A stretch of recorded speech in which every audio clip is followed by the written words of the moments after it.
There's a myth that saturated fat is good for you. Most of the folks in the paleo and keto communities think that the more saturated fat that you eat, the better. In fact, this was first posited as the cause of heart disease back in the 1950s by a very famous nutrition researcher from the University of Minnesota by the name of Ancel Keys. He published a very famous study called the 7 Countries Study that purported that animal fat, the more saturated fat that people ate, the higher their risk of heart disease. Now, he presented his findings to the World Health Organization, and the World Health Organization believed what he said. And so the low-fat movement came about. Now, I've looked at Ancel Keys, all of his studies. I looked at them over and over again.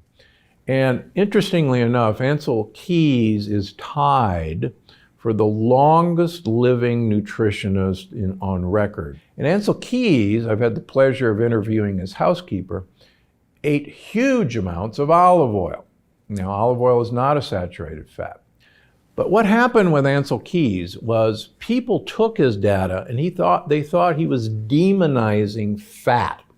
He wasn't at all. He was demonizing animal saturated fat. So what I've looked at Ancel Keys' data and my own data in that animal fats are associated with animal protein. And it was actually the animal protein that was the big mischief maker in the animal fat, the saturated fat hypothesis.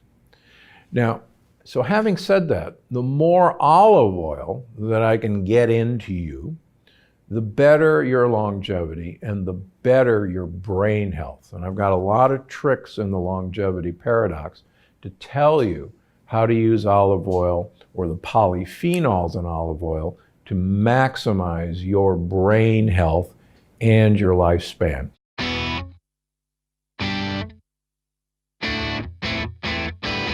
The idea that you should be cramming down the bacon or the sausages or the really marbled meat in a paleo or a ketogenic diet is quite frankly detrimental long term.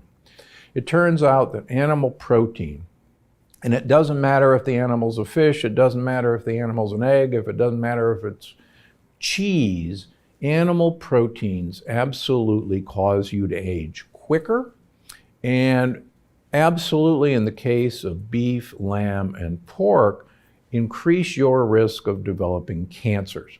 One of the interesting things about the blue zones, and I'm actually the only nutritionist who has actually spent most of their career living in a blue zone, and that's Loma Linda, California.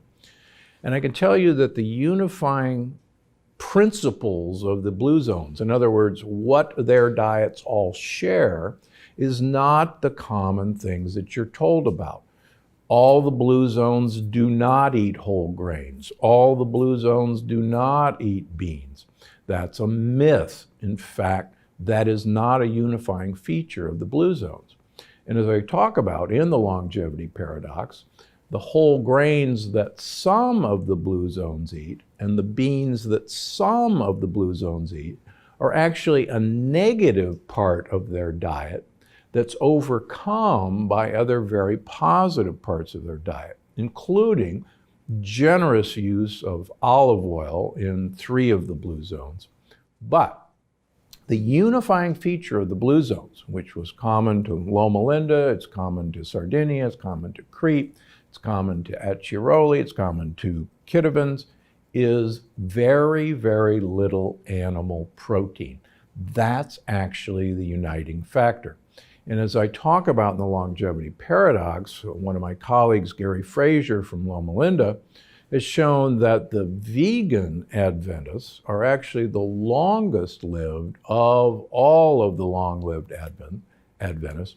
And again, the unifying feature of all the blue zones is not the grains and beans. It's actually limited animal protein. Does that mean you have to give it up? No. In fact, I'm going to give you a bunch of tricks in the book on how to have your cake and eat it too. In this case, how to have your meat and eat it too. Are you able to recommend the ketogenic diet plant-based and avoiding, because yes, usually it's good. Yeah, I think that's the major mistake that people associate with a ketogenic diet or a paleo diet. These are all variations of basically the Atkins diet. And people think that a high protein diet, avoiding carbohydrates and keeping the fat that's associated with animal protein, is a ketogenic diet. And I measure ketones in all of my patients, and the vast majority of patients that I see who say they're on a ketogenic diet, in fact, aren't, because they're eating primarily a heavy protein diet. And this was actually one of the mistakes that Dr. Atkins made. And I know because my original book, Dr. Gundry's Diet Evolution, was done by Random House, who had done all the Atkins diets and all the South Beach diet books. And Dr. Atkins didn't know that we have no real storage system for protein.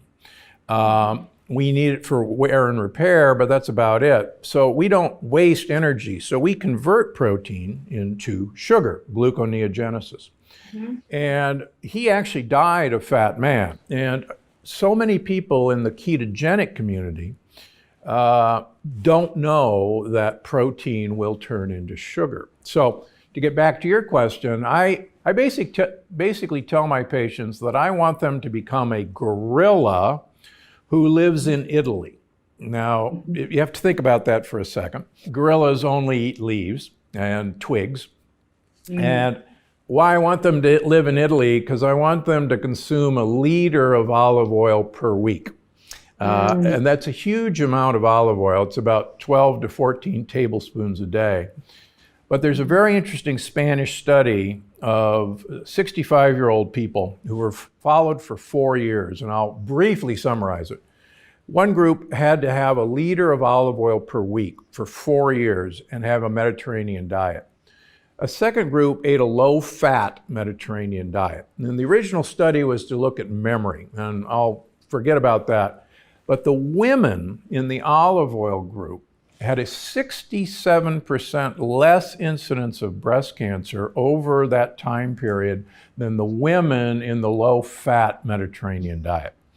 So I think, so if you eat 1 liter of olive oil per week and avoid animal proteins, you're basically on about an 80% fat diet.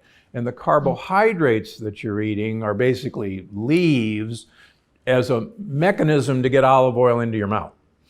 So that's what I do with my patients. Now, I'm not successful entirely. A lot of people will not give up animal protein, but the more I can diminish animal protein, the more successful I am with this program. And among other things, what I want to do is get the gut bacteria participating in educating the immune system. Most of the low-carb diets, whether they're a paleo diet, an Atkins diet, a keto diet, work because they're eliminating most of the lectin-containing foods, which are primarily in the vegetables and the grains and the beans that we're eliminating in those diets. So there wasn't anything miraculous about the high protein or the high fat diet. It was actually what was miraculous was the lectin elimination that they didn't talk about because they actually didn't know that that's why they worked.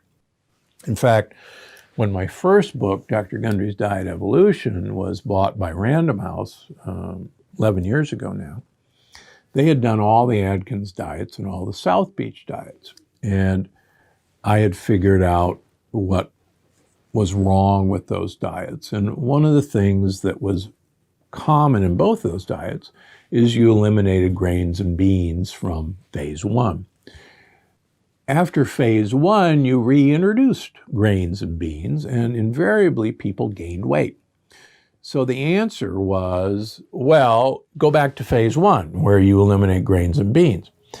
And it didn't click in any of the editors' minds that the reason you had to go back to phase 1 was not to be low carb again, but to get rid of the lectin-containing foods that were the grains and beans. So that was one of the observations that I made that such a successful book.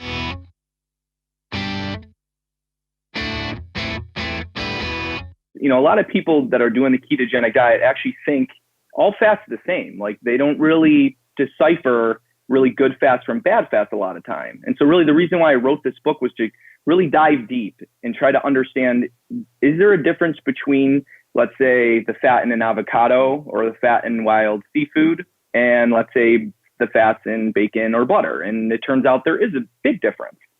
And so, you know, really that's what the book is all about, trying to pick the healthiest foods that provide the fats to actually make you a better fat burning machine.